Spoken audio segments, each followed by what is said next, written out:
3:00 ng madaling araw. Nakapila ang pagod na nurse sa lumang elevator ng ospital. Suot ang luma at kupas niyang scrubs. Kumikislap ang ilaw. Sumasabay ang pulang emergency light sa bawat tibok ng puso niya. Tahimik ang paligid, maliban sa mahinang tunog ng elevator na tila ba humihinga. Kasama niya ang isang nanay na mahigpit ang hawak sa kamay ng batang may hospital wrist tag at isa pang nurse na tila kalmado sa kabila ng tensyon. Habang sumasara ang pinto, napansin ng nurse na tila may malamig na hangin na dumaan sa loob.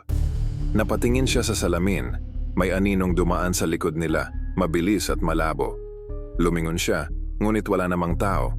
Biglang bumigat ang paligid, parang may bigat na hindi nakikita. May mahinang boses na bumubulong, parang mga pangakong hindi natupad. Mga sigaw ng pasyenteng di na muling nagising. Hinawakan niya ang pulso ng bata. Malamig na parang yelo. Halos mawalan ng tibok. Napatingin siya sa kasamang nurse, ngumiti ito. Pero walang buhay ang mga mata, parang isang anino na naiiwan sa dilim. Alam niyang may iniwang tungkulin sa ospital na ito. Isang tungkuling hindi basta-basta mawawala. Ngayong gabi, hindi siya makakatakas sa tawag ng hindi nakikitang mga pangako. Mga pangakong kailangang tuparin kahit pa ang buhay ang nakataya.